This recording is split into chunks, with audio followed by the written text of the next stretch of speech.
Muy bienvenidos al especial de Semana Santa de nuestra iglesia. Durante esta serie de capítulos reflexionaremos acerca de la vida, la pasión, la muerte y la crucifixión de nuestro Señor Jesucristo. Hablaremos sobre sus últimas 24 horas, un relato que sin duda ha marcado la historia de la humanidad. Aquí me encuentro junto a mi hermana y amiga Fabiola Moya, así que con ella estaremos conversando durante esta serie de capítulos. Así que mi hermana Fabiola, ¿cómo está usted? Muy bien, hermana Carolina, muy contenta de estar aquí con usted. Y claro, vamos a hablar de algo muy importante. Vamos a retroceder en el tiempo y vamos a ver cómo con los mismos lentes que pudieron verlo los discípulos que estuvieron con Jesús, a lo más importante que ha pasado en este mundo, el hecho más fundamental que ha dividido la historia y también un juicio trascendente. O sea, es lo más importante que ha pasado para nosotros y en realidad para la humanidad entera. Acá vamos a hablar de que quienes lo juzgaban se dieron cuenta que era de un momento particular, pero en realidad ellos no sabían que esto iba a tener una trascendencia histórica. Pero en ese momento no solo estaba en juego la vida de Jesús, sino que también la de todos nosotros.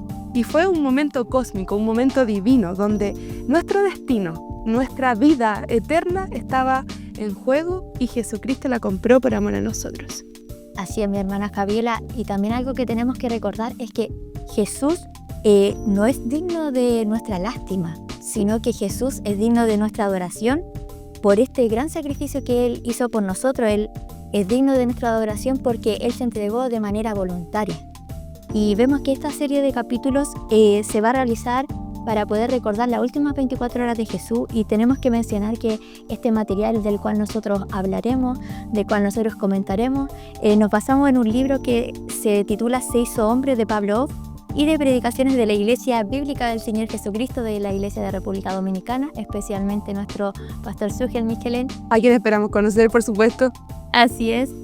Y bueno, mi hermana Fabiola, después de este paréntesis, de esta introducción, yendo ya a los que nos convoca hoy, vemos que los discípulos, después de celebrar la cena del Señor, ellos se dirigen junto a Jesús al monte de los olivos, más específicamente al monte Getsemaní, que era un lugar que era una especie de jardín con olivos, donde Jesús habitualmente se dirigía hasta allí para poder orar y apartarse y tener comunión con su Padre.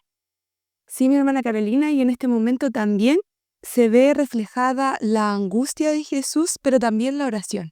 Él aparta a sus discípulos, a Pedro, Juan y Santiago, para que vayan con él a orar, mientras él va a orar en otra parte. Pero estos discípulos, cuando él vuelve, estaban dormidos.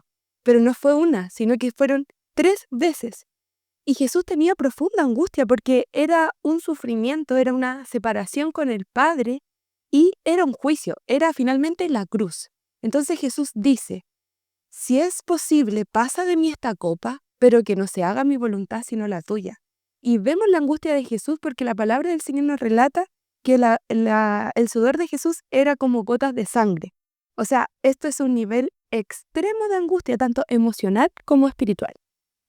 Así es, mi hermana Fabiola, y vemos que luego de este momento donde Jesús estaba en una extrema agonía, luego de esta oración Jesús fue arrestado cerca de la medianoche.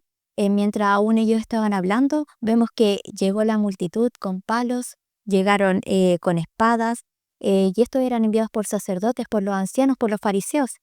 Y vemos que Judas Iscariote recuerda la señal que le había dicho. Esto lo podemos ver y usted también lo puede corroborar en San Mateo capítulo 26, versículo 48, donde dice: aquel a quien yo bese, ese es, prendedle. Sí, y aparece un término, ese, prenderle. ¿Qué es esto de prenderle? Así es, mi hermana Fabiola. La verdad es que yo al principio, cuando leía la palabra del Señor, yo decía, pero a Jesús no lo quemaron, po, porque prenderle nosotros lo podemos asimilar como que quemar. Pero antiguamente este término se ocupaba para, en tanto lo judicial como lo religioso, se ocupaba para decir que lo fueron a apresar. En este caso, como actualmente se ocupa, lo fueron a apresar, lo fueron a detener, a capturar, ¿cierto? Pero en este caso nosotros podemos ver algo glorioso, que Jesús fue apresado, pero él no presentó oposición.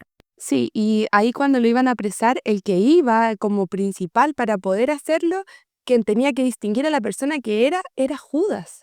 Y Judas va, se acerca a Jesús y le dice: salve, maestro, y lo besó. Y Jesús con toda serenidad le dice: amigo, ¿a qué has venido? Así es, pero en defensa de Jesús aparece un discípulo que nosotros conocemos mucho, ¿ya? Un discípulo que es muy confrontacional, y este es Pedro. Y vemos que Pedro, en su arrebato por querer defender a su maestro, va donde uno de los soldados en ese entonces y le corta la oreja. Y Jesús reacciona y le dice: guarda tu espada, ¿acaso piensas que no puedo rogar a mi Padre y Él me daría más de 12 legiones de ángeles? Y dice que luego lo sanó. Y ahí podemos ver que Jesús aún en ese momento mostró compasión, porque su intención no era defenderse, sino que Él sabía que tenía que cumplirse la palabra y lo que se había profetizado también por el profeta Isaías.